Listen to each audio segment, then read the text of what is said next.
We've all seen people say that Oklahoma State doesn't belong in the wide receiver U conversation because some of the NFL guys didn't work out, like Justin Blackmon, which made me realize the NFL owes some apologies.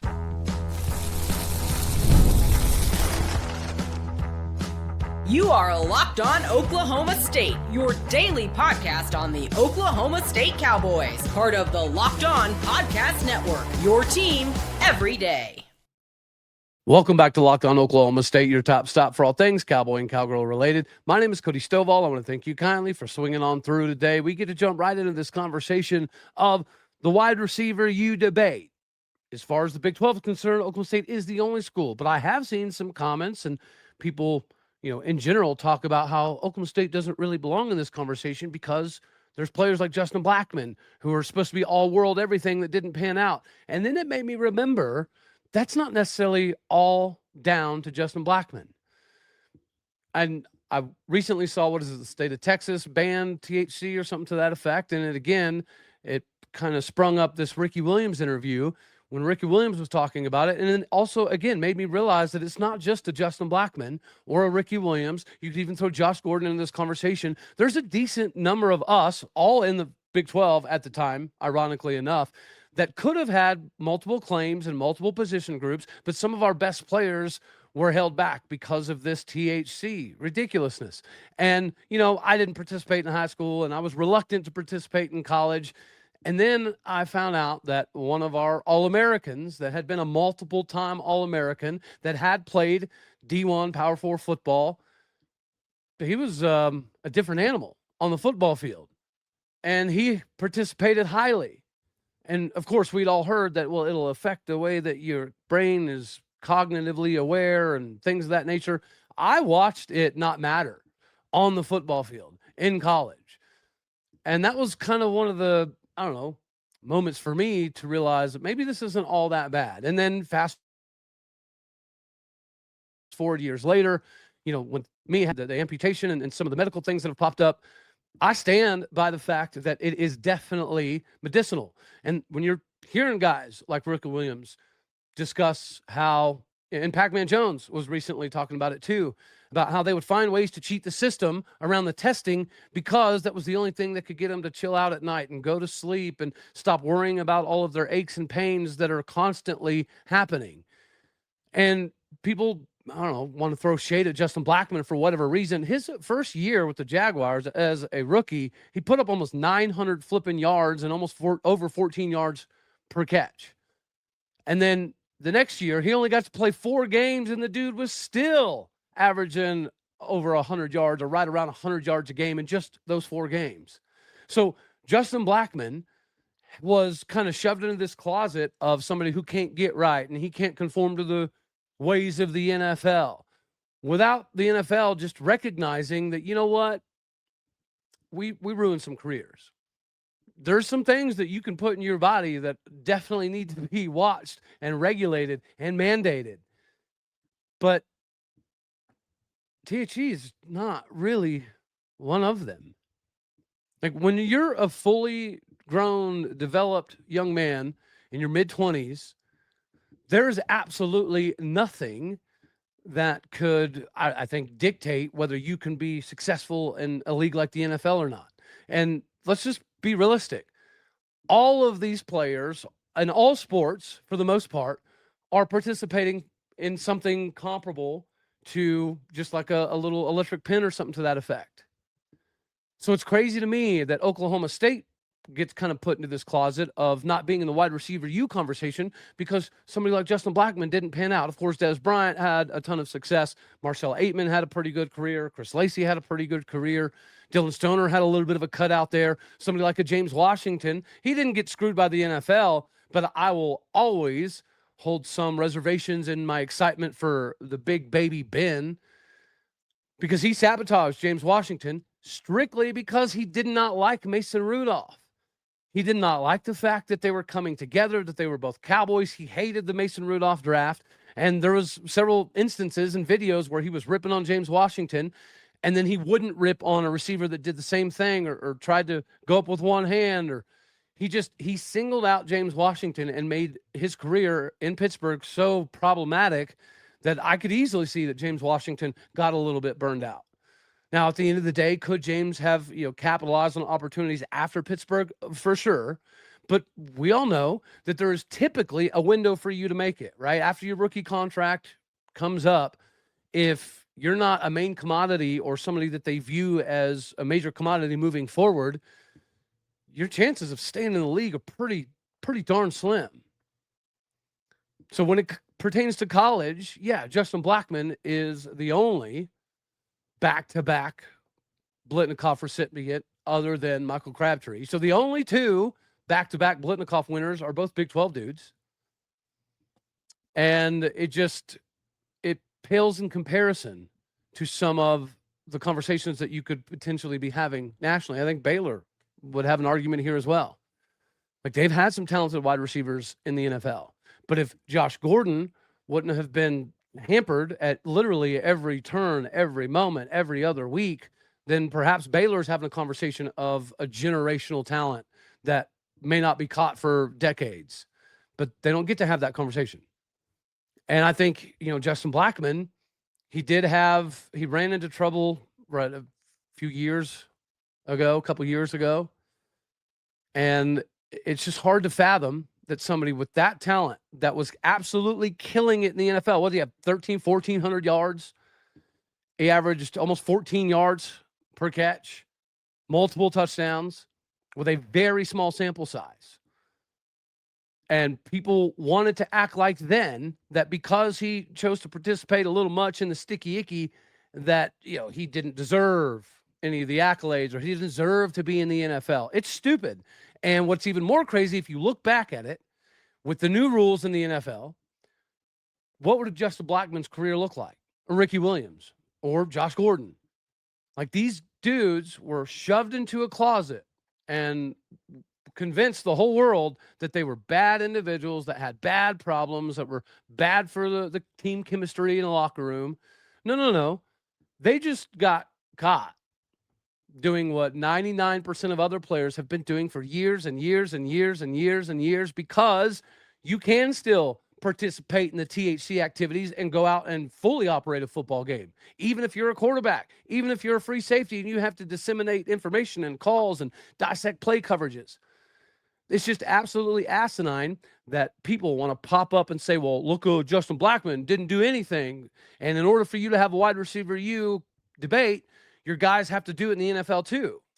And I could kind of somewhat understand that, except for wide receiver the last thing in U is university. There's no universities in the NFL. So it should be about what you did in college. But even if you do want to throw in the NFL, I think that could potentially be fair. I get it. Ohio State, Georgia, they're kind of up there, as they should be. But let's not act like that Oklahoma State hasn't had some dudes that were producing in the NFL, and for whatever reason, they had some things kind of pulled out from underneath them. And if the NFL were to go back and get rid of that policy, there's a good chance that all of those guys' careers looked significantly different. So it's crazy that it's allowed now. It's not even necessarily talked about as being an issue whatsoever, but people still want to bring up the Justin Blackmons of the world and act like that it pertains to your school because the NFL had a stupid policy that affected absolutely nobody, not even the player. It didn't even affect the player. Maybe I'm making a mountain out of a molehill. Let me know down in the comment section. But I just hate the fact that there are fans that say, well, Oklahoma State is not wide receiver U because they don't do what Ohio State does in the NFL. I'm okay with that argument to some degree. But then when you take into consideration the guys like Justin Blackmon and James Washington didn't ever really get a fair shot. And then you've got guys like Marcel Aitman and Tyron Johnson that got a lot of opportunities, but they were not as heralded coming out of Oklahoma State. So we've had a plethora of wide receivers have long NFL careers. But yeah, Justin Blackmon could have been a multiple-time All-Pro Hall of Famer if the NFL wouldn't have viewed THC as the Black Plague. They act like it's steroids. Just like Cat Williams said, you're hungry, sleepy, happy, right? If a football player in the NFL wants to be hungry, sleepy, and happy at practice and he's putting up thousands of yards, then let him freaking do it. And they do now. So if Justin Blackmon was in the NFL now, the conversation would be entirely different. Because when you're in the NFL putting up 14 yards per completion, yeah, you're going to carve out a nice role for yourself. And then we do get to have a deeper wide receiver U conversation, but we don't because of the NFL and Big Ben to some degree. It makes sense. It also makes sense for you to get rocking and rolling today with FanDuel, the bee's knees for all of your betting needs. You know, I love me some baseball. It's baseball season. So who's going to hit a home run today? FanDuel is giving you a free chance to call your shot with daily dingers. It's easy to play. Just make your free pick with who you think's going to hit a home run in their ball game. If you're right, you'll receive a profit boost that you can use on your next bet for a chance at extra winnings. Best of all, you can make a free pick every day throughout the Major League Baseball season. Daily Dingers is another fun way to stay engaged with everyday games. Whether you're following your favorite team or keeping an eye on the matchups that go all across the league, every game has someone capable of going deep. Now you get the chance to make your prediction before the very first pitch. Christian Encarnacion Strand is unfortunately not on the lineup to play this evening, so I think I'm going to be rocking and rolling with Jackson Holiday, who's kind of almost somewhat a pseudo Cowboy. It's kind of crazy that we got every holiday to commit to Oklahoma State, and only one of the holidays ever came to Oklahoma State.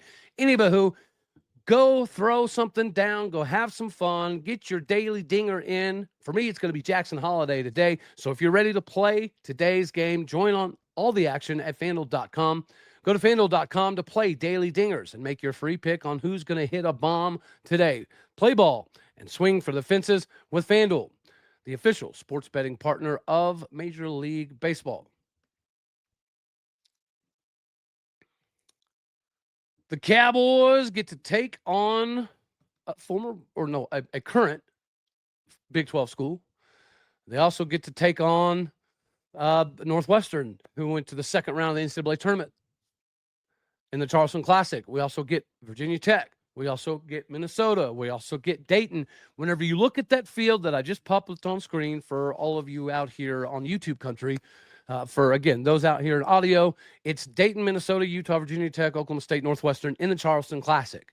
And, again, Northwestern did not only go to the tournament the last 2 years in a row, they've also won their first game in the NCAA tournament, even though we did beat Northwestern last year, like 81-86, something to that effect.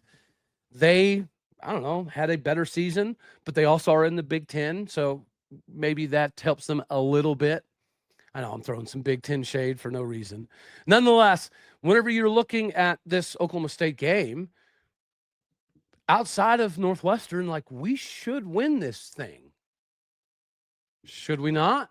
I know Dayton's won at least 20 games every year for the last 5 years straight, and they won 25 games this previous season.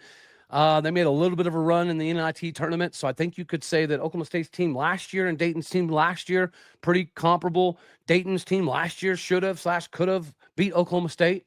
But this is a different team. This is a different season. And as we just witnessed in Puerto Rico, we've got the capability to put up a $120, a $110, a $102. So at least offensively, this should be comparable to this previous season. The biggest differentiation, I think, is going to be the athleticism down low and the shooting on the outside. But I think for Steve Lutz, this is massively important. I mean, it's not like, oh, if you lose, we're going to run you out of Dodge, or if you don't win this tournament, then you're not living up to expectations. That's not necessarily it. However, if you lose to Utah, insanely embarrassing. If you lose to Minnesota, pretty darn embarrassing. If you lose to Northwestern, that almost makes some sense, right? They proved statistically on paper and in the NCAA tournament to be better last year. So that win that we got over them last year is probably something they have circled as a little bit of a get-back game. But at the end of the day, if Northwestern doesn't end up being the best team in this tournament, it has to be Oklahoma State. If we're not number 1 or 2 in this tournament, it is going to be slightly disappointing. When you have a top 6 recruiting class, when you have a pretty darn good transfer portal class, you have, somebody like Andrija Grobovich, coming up from Arizona State, that proved in this Puerto Rico tournament, he can bang down low. He can create havoc and get turnovers, but he's also got a pretty sweet shot from the outside. Him and Luka Bogovac can both bring the ball up the court and run, fast breaks, which your power forwards typically aren't really in a position to do. But both of those guys could play multiple spots. They can both shoot. They can both dribble the ball up the floor. They can both rebound. I think this would be pretty big for Oklahoma State. Of course, you got the consummate professional Kanye Clary himself coming back. We got to see Parker Robinson put up almost a 20 burger. We saw Latrell Ullman put up 17, 18 multiple different times. This team athletically should be the best team in this tournament. Physically, athletically, we easily should be the best team in this tournament. And the biggest reason that he needs to win, he must win. Maybe not win the whole thing, but he must at least, at the very minimum, get second in this tournament if he has any hopes of getting Gallagher-Iba rocking and rolling again. Right? I think, all of us are highly anticipating the women's basketball season and the men's basketball season to a decent degree. But no matter how exciting women's basketball is, I hope and I pray that I'm wrong, but I have a hard time seeing us getting 13,800 in the building for women's college basketball games. I hope that I'm wrong, but I think the most I've ever seen in Gallagher-Iba for a women's basketball game is like 7,000, which is quite a darn bit. But us getting 13,700 plus in there for a women's college basketball game, I hope we do it. I think J.C. Hoyt has absolutely earned and deserved that. But I don't know if I see, almost 14,000 people showing up for a Cowgirl ball game. We should, but I don't know that's going to happen. So for us to get that Gallagher-Iba rocking and rolling again like it was 20 years ago, the dudes team has to live up to expectations. And again, there are fairly high expectations. We saw Cashy Nat, like if this injunction sticks and he's able to play through the entirety of the season, he could be the sixth man of the year in the Big 12. But if you don't do good in this tournament, I don't know when it's going to be before you're talking about a Gallagher-Iba sellout. Because even as it stands the last couple years, the non-conference ain't nobody coming. Ain't nobody coming to those games. I mean, non-conference, we might have more for women's than men's. But so our fan base traditionally, or at least the last couple seasons, they haven't really put serious butts in the seats until Big 12 play. And even then, it's typically going to take a KU or a top 20 BYU or something to that effect for us to put a massive number of butts in the seats. But if you go to Charleston and you win the tournament, it does validate, okay, this top 10 class, it's real. This top 15 portal class, also real. You've got Kanye Clary back. You've got Mekhi Ragland. You've got Ben Ahmed. You've got Ryan Crotty. We might have Parsifal. According to the judge in Colorado, it seems like we might actually have Parsifal back. If you throw him into this equation, then maybe that does tip the scales of us being better than Northwestern. But if he goes to Charleston with all of this talent and this massive influx in money, what do we go from spending $2 million to almost 8-ish? It needs to be visible. And if it is visible, I do think that people will come back to Gallagher-Iba. That's the thing is most of the fan base, at least most of the fan base on campus, they have absolutely no earthly idea what Gallagher-Iba does. Now, if you've been to some of the wrestling duels, you've seen some of it. Like wrestling's been pretty good about putting, 9, 8, 7, 10. I think we had a couple duels this year where we put 12,000, 13,000 in there.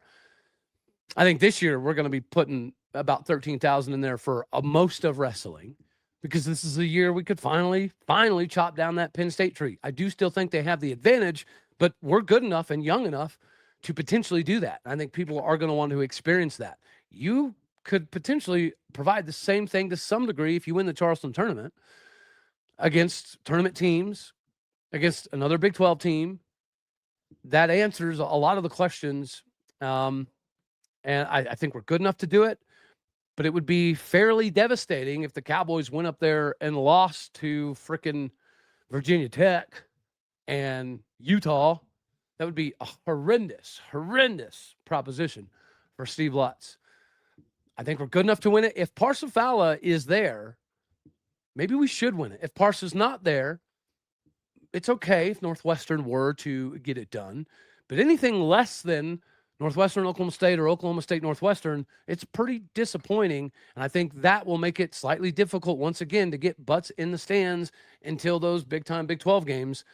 And that's just so sad to see in Gallagher-Iba. Gallagher, nor Iba, or Eddie, none of them deserve Gallagher-Iba only having 5, 6, 7,000 freaking people in it, even for women's hoops.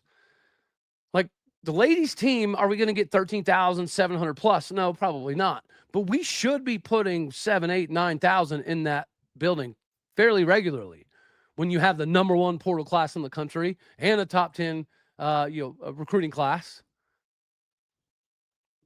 I don't know. Let me know down in the comments section what your thoughts are. I've got my thoughts on EA Sports, so let me give you that real quick. Beforehand, we got to talk a little bit about game time tickets. There's so many events around you that are going to be ready to go if you have game time, whether it be games, concerts, comedy shows, theaters, it doesn't matter. Game Time is going to have you covered. So many fans are currently turning to Game Time because the app is built to make buying tickets super simplistic with upfront pricing, seats before you buy, exclusive saving opportunities that are going to help you get to the events that you want without the usual hassle. Last night, the wife and daughter headed up to a Casey Donahue concert. My son and I are about to leave in about an hour to a Muscadine Bloodline concert. So shout out to Game Time. Much appreciated there for allowing us to have some family fun and get this concert season in. Take the guesswork out of you buying tickets of every type with Game Time tickets. Download the Game Time app, create an account, and use the code LOCKEDON for $20 off your first purchase. Terms apply. But again, create that account, redeem that code. LOCKEDON. Locked On for $20 off. Download the Game Time app today so you don't miss a single event near you. All right, last but not least. So last night I couldn't sleep, and it was like, 2:30 in the morning. And I saw this Voice of College Football, which very good friends with a lot of those Voice of College Football dudes. So I saw that they did a simulation of Oklahoma State-Houston game. And I was like, I ain't got nothing going on. I'll click this on real quick. I did not anticipate watching the whole thing, but I did, all 1 hour and 12 minutes of it. And, they don't love Caleb Hawkins. I know they've got a star by his name. I know they've got, some of his metrics up there quite a bit. But if you go watch that simulation, they had Caleb Hawkins getting tackled on first contact like 92% of the time. And I'm sorry. A 6'2", 230-pound running back that runs a 4.4 40 that just rushed for 1,400 yards is not getting tackled on first contact over 90% of the time. It's ridiculous. So in that game, they did not do Caleb Hawkins any favors whatsoever. They hate our offensive line. They think that our offensive line is going to be pretty terrible. So I went through and gave a lot of grades just based off this one simulation. Now, I did see while I was scrolling, there was a simulation that had Oklahoma State winning like 49-30 or something to that effect. I didn't get to that one. Okay. So let me know down in the comment section if you watch some of these other simulations. But the one that I watched, the Voice of College Football simulation against Houston in Houston, we got beat up, by the way, by Houston. Like they beat us pretty convincingly. It was 35-21, but it was even worse than that until a garbage touchdown by the Cowboys. They do love Drew Mestemaker. I'll give him that. Drew Mestemaker had over 450 yards in this simulation, and he was making throws in the game that I was like, what? I hope he don't try that live on the field, but in the game, he was allowed to complete them. So he is the epitome of zip in the EA Sports football game. So I appreciate that they love Drew Mestemaker. But they didn't love a whole lot of other players. All right, let me go over it. Let's see. LaDainian Fields They did like him. He had a very nice game. I gave him an A. Offensive line, like I said, they hate our own line, so it looked like they basically gave us an F+. Defensive line, they weren't bad for as good as the Houston O-line is supposed to be. I think they did decent at having our guys hold their own, so I gave that a C+. Wyatt Young, the wide receiver spot, they seemed to like him quite a bit. I gave him a B for what they basically allowed him to showcase in that game. They love Donovan Green, which I'm massively appreciative of. But they had Donovan Green as the guy, right? It was Mestemaker and Donovan Green. That was pretty much the show. I mean, Wyatt Young had some big moments. I did think that they weren't as high on Justin Boak or Chris Barnes as they should have been. Chris Barnes, he got in the game because Miles Coleman had an injury in the first quarter, but Chris Barnes, while he was in there, was adequate. I think they gave him I'd give him a C- for his ability in this ball game. Triple I, they did him okay. I'd say he was a C. Jamison Williams, they had him get in the backfield a decent amount, but it's like they had his awareness way, way, way down because he would like run right by the ball carrier, or he was in a perfect position to bat down a pass in the game, and he would just keep running into the middle of nowhere. So they physically like James Williams, but awareness-wise, they must have his rating way, way, way down there because he just kept running by plays that he was there to make. Ethan Lasowski, they seem to like him pretty decent, B-. I think Christian Bodnar, they didn't like him as much as I like him in that game. I think he gets a D. Yards after catch for us was an F. Like our receivers, once they caught the ball, that was pretty much it. Now they allowed some of the Houston receivers to get some yards after catch, but they did not allow us. So in the game, apparently they view Oklahoma State as a team that catches the ball and falls down. There is no running afterwards, according to the simulation I saw. Miles Coleman, like I said, they liked him more than Chris Barnes, so I say B-. Justin Boak, again, they showcased him in the last few minutes, but the first 3 quarters and most of the fourth quarter, Justin Boak was an absolute non-factor, which is mind-blowing to me. So I'd say they gave Justin Boak an F in this ball game according to ability. They did like Israel Polk in this game, gave him a B. Oscar Hammond, they like him, not as much as Donovan Green, but they like him a decent amount. I'd say that they gave him like a C+ in this game. The biggest craziness, though, in my little notes here is we had like 4 or 5 false starts. And you know how they have the stadium pulse thing going, and it like shakes the controller or whatever. It does make it visibly a little more difficult to watch as well. But nonetheless, anywho, that stadium pulse in Houston is non-existent. Like, what are we doing? EA Sports, have you ever been to a Houston game? Or have you ever met anybody, or did you even talk to anybody that's ever been to a Houston game? Because now, nada never has that stadium ever gotten loud to a degree where a quarterback couldn't hear what was happening. It's never happened. It's probably not going to happen. Part of it is they don't like to support their own team. Another part of it is it's a pretty small stadium in and of itself. Another part of it is they allow schools like Oklahoma State to come in and invade their territory and take up 70% of the stadiums. There's a lot of factors as to why Houston Stadium has never been a place that would be worthy of shaking the controller. It's just, I mean, I wasn't playing the game, but that was the biggest thing that I caught from the get-go before I noticed that, oh, they think Caleb Hawkins cannot get through a single tackle, was that stadium pulse thing. It was just going nuts. And I was like, what is this game doing? Houston has never been a stadium that anybody in American history has been afraid to go in and play because of the crowd noise. So crowd noise was ridiculous. Like EA Sports made no sense there. Caleb Hawkins getting arm tackled 24/7, ridiculous. Justin Boak not being a factor, ridiculous. But they did love Drew Mestemaker, so I guess I should be appreciative of that. Anywho, so we're going to have this one right here. As always, you know I love you. God bless. Go Pokes. Thank you for tuning in to make this your first listen here in Locked On Oklahoma State. You could be anywhere, so happy you choose to be here. Hit the like button. Dislike it. That's okay. My comments or my podcast people, do your thing. Later, taters.